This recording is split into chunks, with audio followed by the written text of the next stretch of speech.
Black Panther Party shows up because, well, there's a picture floating around of what looks to be a student saying, I kill N-words written on the arm. All right, so here's some of it.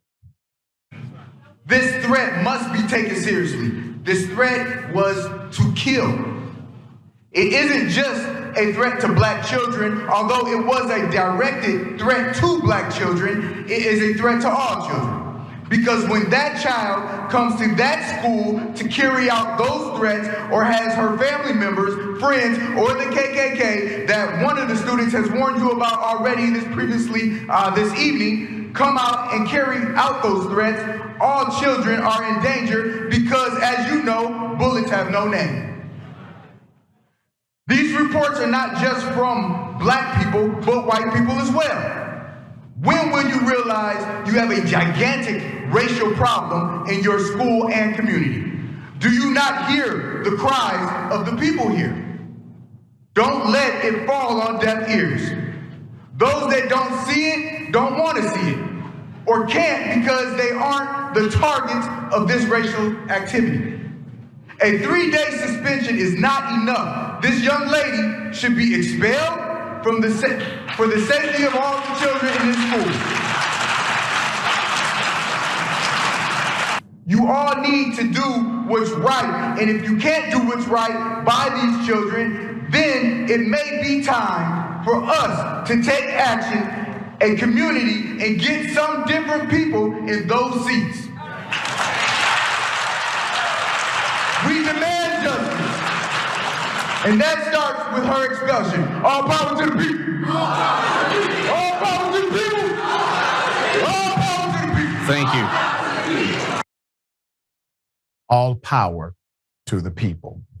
Put up the picture they're referring to.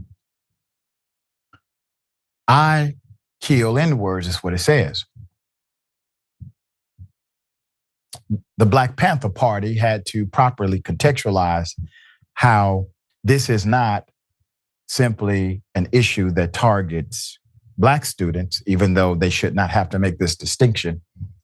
This is adverse to all students and the entire system of education there.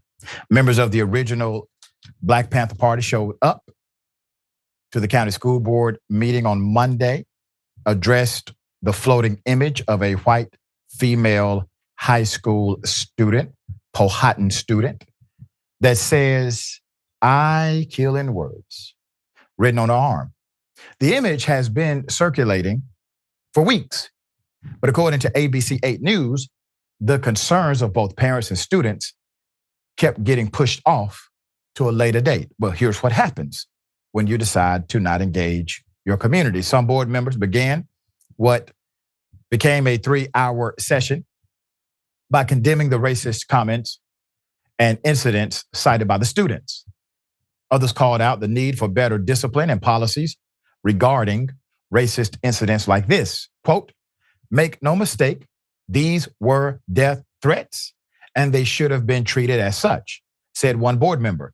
It's unclear what other disciplinary action the student faced besides in-school suspension, though if you let the kids tell it, nothing ever happens in these situations. In the meeting, one student recalled being pushed and called a racial slur, yet he received in-school suspension after pushing the student back in self-defense, he said. Another student said it was the norm, being called a monkey and a slave every day because his complaints went unanswered by administrators. Even a teacher spoke up as a witness to some of these incidents. Quote, today I had to send out no less than 3 kids because they thought the N-word is funny and I'm over it. They said in the meeting. Put up the principal. You see, the fellow with the 2 earrings who thinks he's hip and cool and connected, Dr. Christopher M. Summer. Buck stops with him. He is the chief student advocate. That's what you are, sir. You are the chief protector in that school system for those students under your care. The county school board is made up of vice chairs, Mrs. Vicki Hurt, Mrs. Susan Smith, Mrs. Jeanne Wade, Chair Dr. James Taylor, and Mrs. Michelle Ward. According to ABC 8 News, in total, more than 50 people begged the county school system to take their experiences seriously. The school board agreed there's a need for change and proposed a workshop to further discuss the issue. Yeah. We know it's dire. Absolutely, it's bad. Here's what we're going to do. We're going to have another meeting and talk about it. That's it. You see, there's a reason why a school may have a what's called ZT policy, zero tolerance. That is to make sure that you eliminate not simply the individual from the developmental stages of education because of the disruption of racism and bigotry and bullying, but you also reshape the culture by showing everybody else who would like to engage in that kind of activity that we are going to handle this in a way that is so precise and so unapologetic that if you think it might as well, it is best for you for it to stay inside of your mind. Because as soon as it expresses itself on this campus, this will be your fate. That is how you transform student culture. But if you continue to massage it, act as if, hey, it's just horseplay, you will see the results you're seeing now. Students who are crying for help, parents who are begging for leadership, and school teachers who have become the witness of the feckless leadership around them. All right, Mr. Mayor, thoughts here?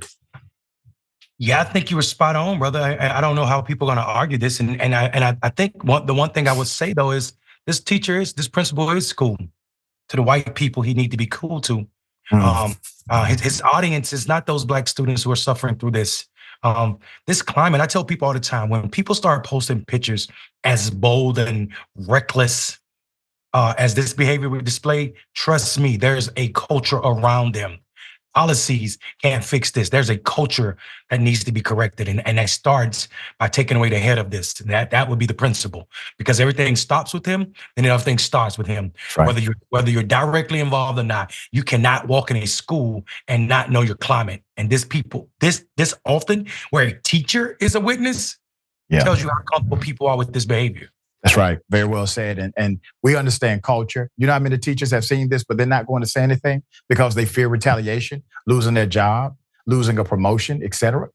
So definitely this is a cultural issue. Big ups to the original Black Panther organization for standing up and doing what needed to be done by putting this at the forefront of our attention.